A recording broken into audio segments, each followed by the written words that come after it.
Alright, welcome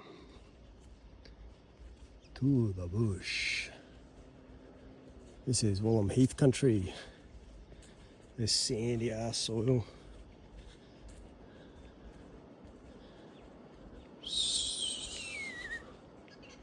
Beautiful. Not quite flowering yet.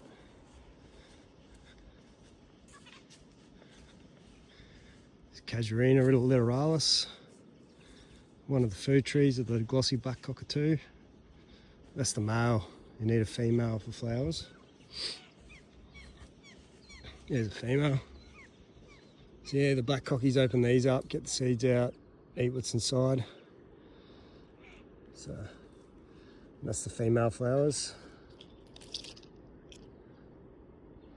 Geez, hard to get there. There you go. Nice. Starting to flower. Still a lot of cones from last flowering. So much going on out here. It's called a Phobalium. Phobalium wombi. Oh, it's beautiful stuff everywhere. Acacia, suaviolens, all the sweet wattle. It smells beautiful. One of my favourites, Gomphalobium. Look at that. Big old pea flowers. It's part of the Fabaceae family, nitrogen fixing. Get a, oh, look at that. Ripper. I cannot, for the life of me, remember the name of this one. Something starting with E. I can't remember. But anyways, off we pop. Going up a hill here.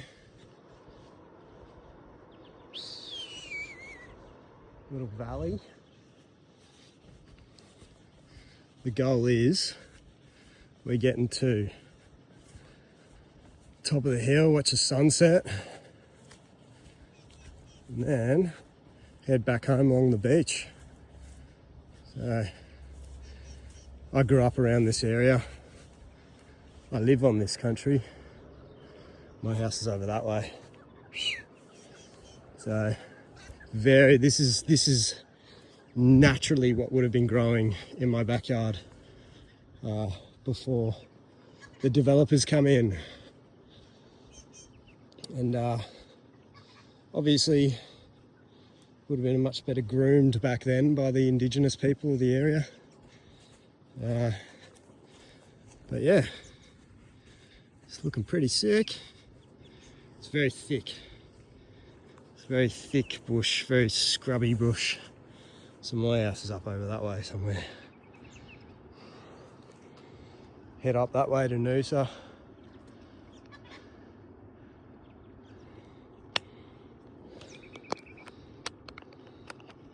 One sec. Alright. I don't know how to change my camera on this thing. I've got to figure that out, but anyways, nice sharp rocks for the feet here. Keeps you alive. Lets you know you're alive anyways. Whoa, look at that. Sunrise up ahead. Been having a bit of a think last week. Something come up to me the other night. I was having a chat with a mate. So I'm thinking about jellyfish and fish, and like, yeah, most people in this life are like jellyfish. They kind of just go with the flow, let their food come to them, and they take what they can, you know. Then you got fish. They got to get out there and hunt their food down. Sago flower or rice flower, I can't remember this one. Fuck, it's beautiful though. Glowing, absolutely glowing this time in the afternoon. Yeah, so, oh, look at this. Beautiful. It's shaped like a middle finger. Fuck you too, bro.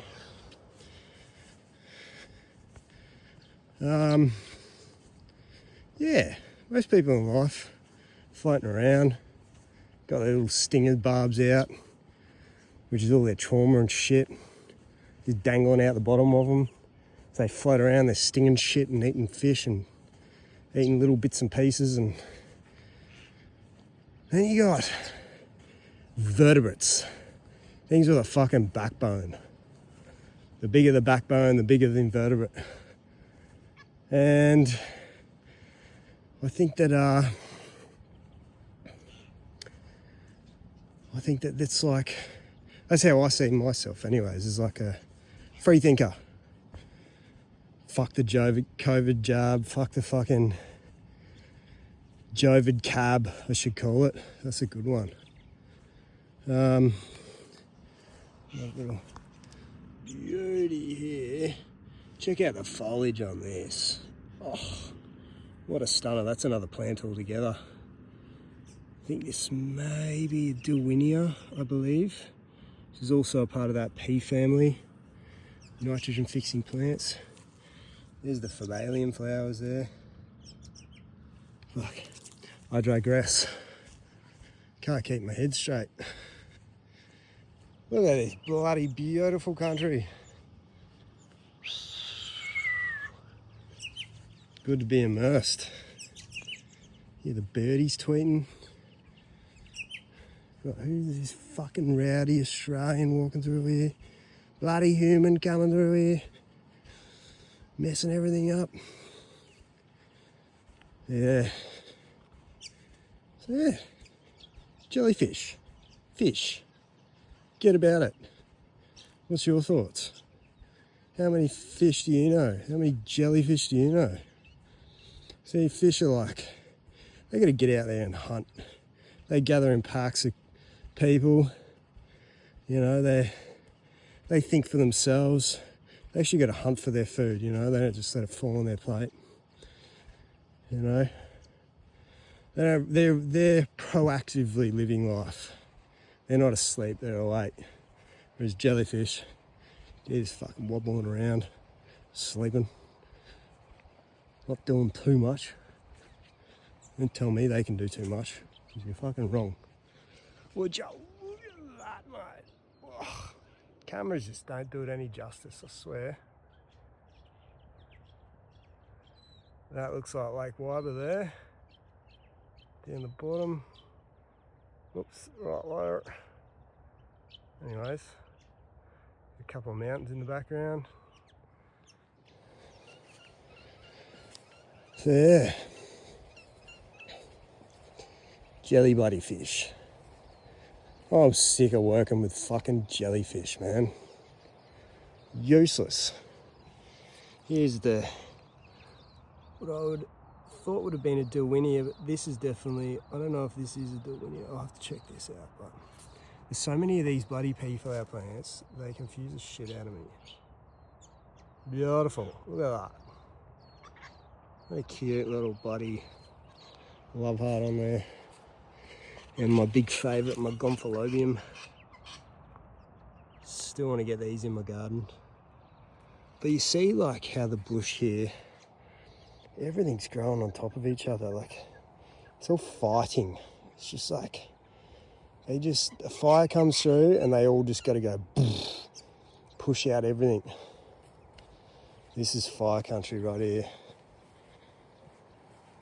100% fire country. Look at the thickness of that. I bet you don't see landscapers plant plants this close together. Oh, it looks messy. Yeah, just fucking light her up, mate. She'll be alright. Anyways, love this place. Alright, I'll give you a Banksia. This looks like a Banksia Omula. A-U-E-M Omula, U-L-A or something like that. A-E-M-U-L-A or something, I don't know. Anyways, scrapes the top of my head. Who cares? The best thing is, it's a beautiful fucking afternoon. And we're on a fucking walk. Would you look at that?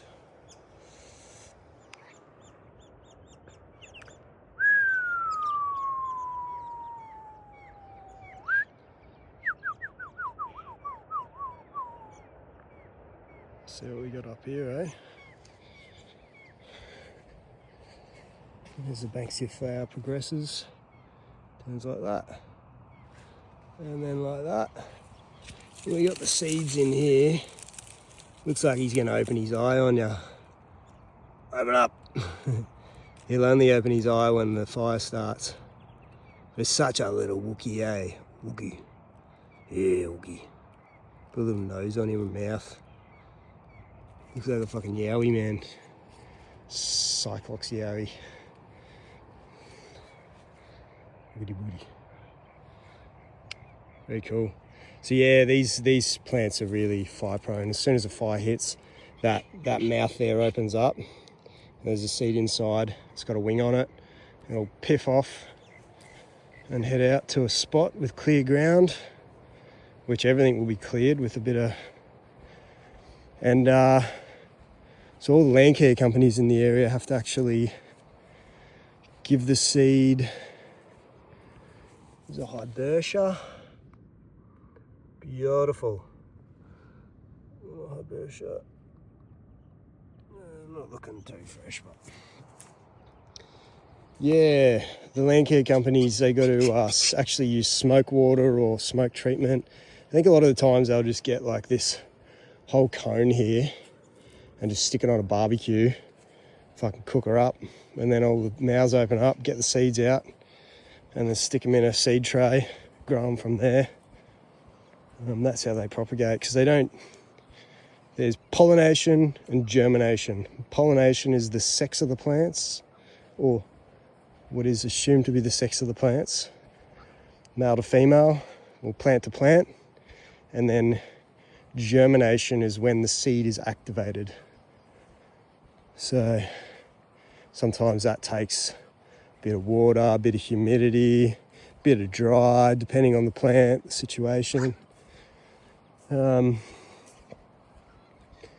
yeah, beautiful. We live in a wonderful world. This cheeky little bird flying up above me. Pretty good. I haven't seen anyone out here yet except that one bloke. He wasn't too keen to say hi, was he? Probably heard me yapping from a mile off. I was like, who's this fucking weirdo? I like this one. The name escapes me, starts with a P. Oh yeah, it's a pretty one. And this too, look at that. Everything's very sharp around here. Look how dense everything is. Not like your normal scrub. So yeah, fire will just whip through here pretty quick. Burn it all up, everything will drop to the ground and away they bloody go again. That's how this works. Stops molds and funguses and bacterias that are building up, clears the system, allows for fresh growth. Nice mulch here. It's kind of how it works, eh?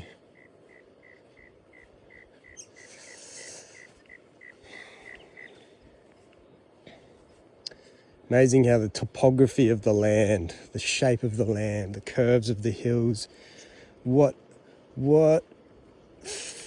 they're facing, whether they're facing north, east, south, west. This is an interesting one. I believe it's called an exocarpus, edible fruit. Not sure how I've tried one, it wasn't too bad, it wasn't great. But yeah, it's a parasitic plant, so it's hemiparasitic. So these are basically their leaves, these stems are leaves. So that green is the chlorophyll that turns sunlight into carbohydrates, which it then in turn, I'm not sure what its relationship with the soil is, but it's also knocked up to another plant. So I'm not sure which plant here, it could be this Phibalium, but it'll be locked into the roots of another plant and it steals stuff off them. It could be a number of plants, I'm not too sure. But this is another, this Dodera is another version of it. It's all over everything here. Dodera, something like that. You almost trip over it. It's bloody everywhere. There it is.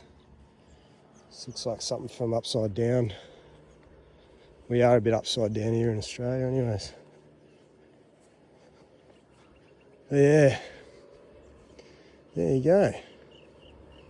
That's a cool plant to find. Pretty common around here though.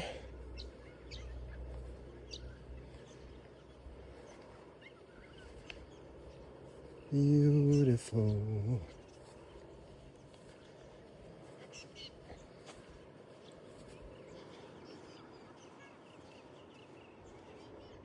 So yeah, depending on the topography,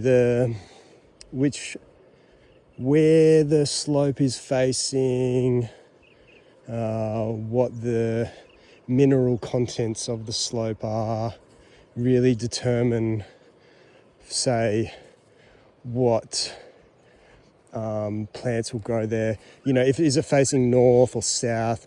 Like for instance, we have prevailing southeasterly wind here on the Sunshine Coast, coming up from the Antarctic. So that means that the plants on the western side and the northwestern side get a lot more shelter from the wind. So when the crazy wind events are coming in, yeah. Now I didn't bring any water with me today, so I'm just gonna have to hope I can find some water.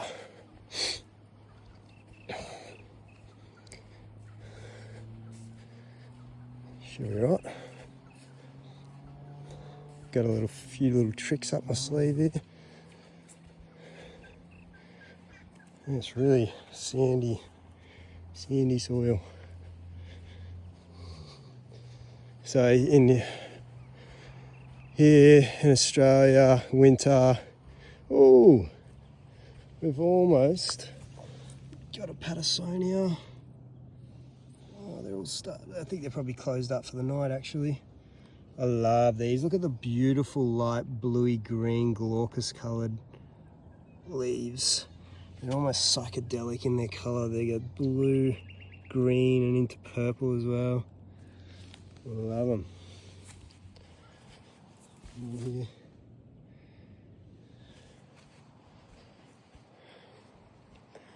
Heaps around here actually.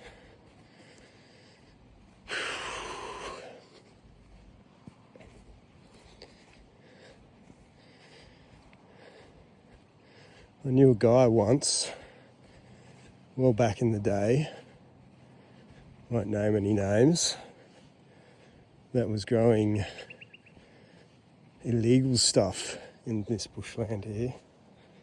It was pretty hard work to do such a thing. There you go. Sweet view. See down into the first mountain on your right is Mount Emu, the small one, and the last one in the back is Mount Coolum.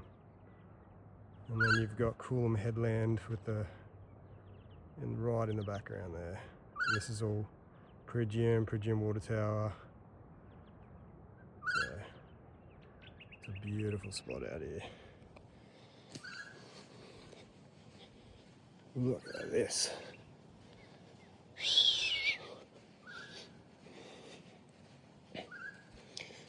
Yeah, apparently I've got to make fucking shorts or something. Try and get as many people as I can to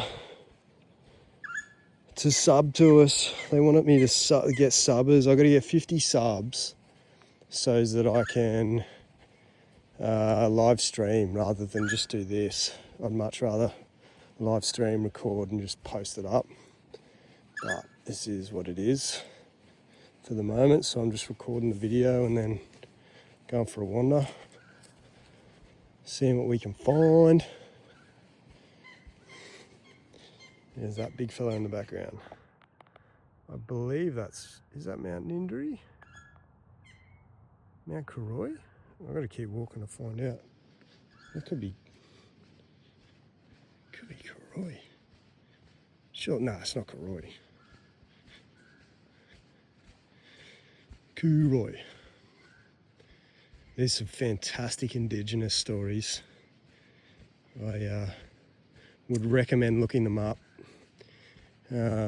about Mount Tibrogargan, Mount Coolum, Mount Nindari, and the Maruchi River. It's a beautiful little story. It's one of the only ones that I know of in the area. I've only heard a few Indigenous stories from this area, what they would call the song lines or the story time. Was it dream time? Yeah, I don't know too much about it, to be honest, but I one day will meet an elder and learn more. Maybe even one day I might be able to bring you guys for a walk with an elder. You can meet him yourself, ask him questions. And that'd be pretty cool. See, they really, it's pretty hard work, hey? What's happened here in Australia has been pretty horrible, to be honest, and the decimation, not quite decimation, but yeah, I don't even know what the word is. People use the word genocide of a race of human beings, but these people have been out here for as long as, longer than anyone else, that's for sure. Well, you know, we don't know what other humanoid species were living out here before. It could have been something smaller, something bigger, who knows. But yeah, I guess fossil record would tell one day. But the old timers, the mob, they all talk about a different little red people that used to teach the Indigenous how to make fire and stuff like that. They also talk about frog people who sit in a tree and they gulp you up. They also talk about yowies or Bigfoots. Funny that they're shared amongst all countries. Oh, I'm so glad I come out here. This is sick. I'll spend a bit more time out here. I like going in there, but I like checking that shit out. That's where you see the good stuff. It's pretty dark in that one. I don't think this has taken me anywhere in particular. In fact, I think I should be on top of the hill for the sunset. I'm going to head back. It's nice. I haven't ventured down this far before. Would like to see where it goes. Bloody beautiful, mate. Bloody beautiful.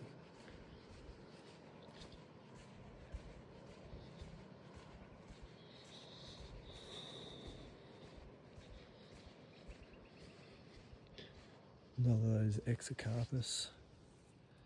Funny, you sit next to Phobalium here too.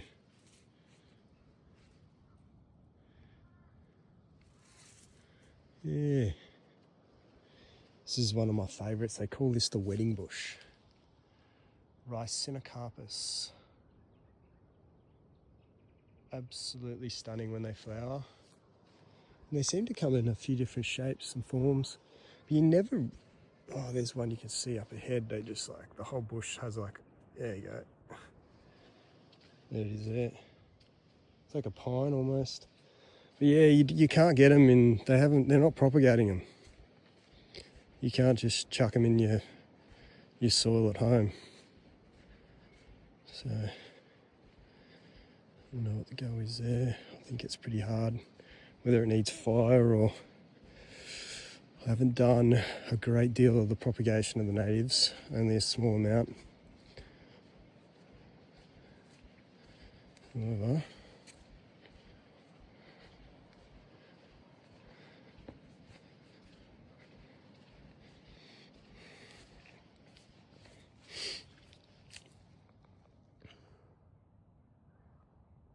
Ricina carpus, the wedding bush. Big one. Beautiful. All right. Should I hold you? I might hold you till we get to the top of the hill. Have another look at the sunset. And then I'll catch you around. I'm going to get down the beach, walk on the sand home.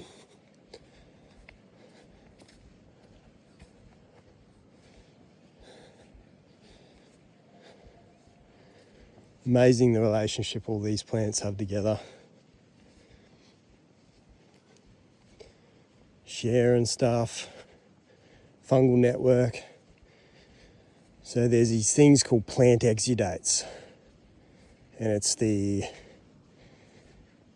something that the roots exude when in the carbohydrate making process. So it's like the sugars.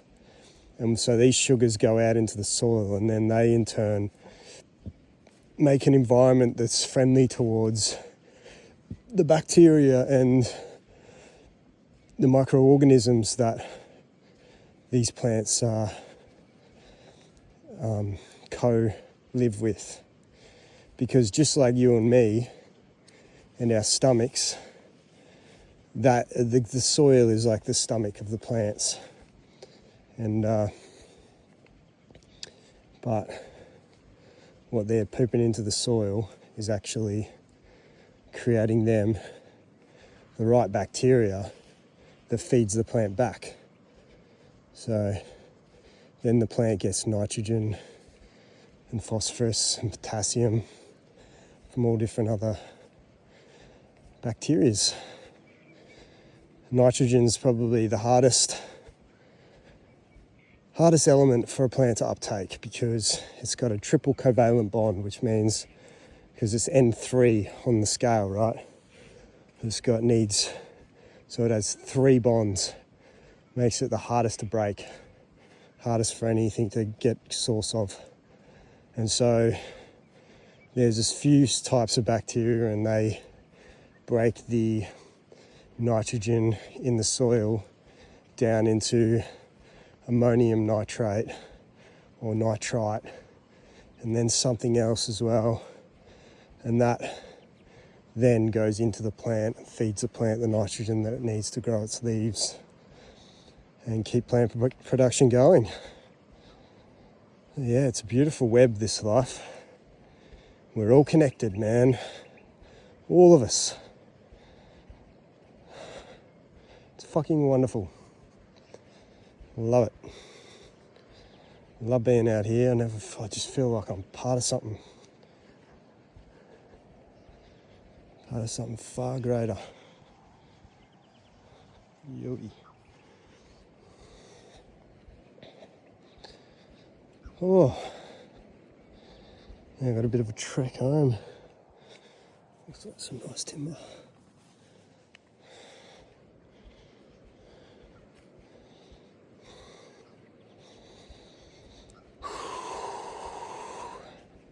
Yeah, well worth a look up in plant exudates. I did see something pretty recently that they think that not only do the plants exude these substances, but at some point they also suck them back in, and then what is inside them is the bacterias, and then the bacterias live within the roots and feed the plants. So that's what I was talking about with the Fabaceae family of plants, all the pea flowers and the wattles and jacarandas and poincianas and anything that has like a pea on it, you know, legumes, all that sort of stuff. They all fix nitrogen because they have nodules on their roots. If you ever dig one out of the ground, you'll see these weird clumpy nodules that you might mistake for something bad, but actually it's good bacteria that's feeding the plant nitrogen and the rest of the soil as well. So yeah, pretty cool. We're starting to understand how connected we all are. And it's far further in depth than our science even can comprehend at this point in time. We'll see what comes of all that. I'm excited, very optimistic for the future. Things are pretty doom and gloom at the moment, but patience, I say within a couple of years we'll be on a much better trajectory. But we'll have to wait and see if that happens.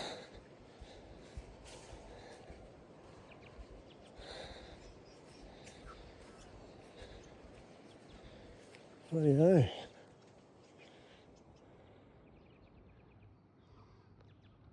Bon nuit, bitches. Have a good night. Ciao.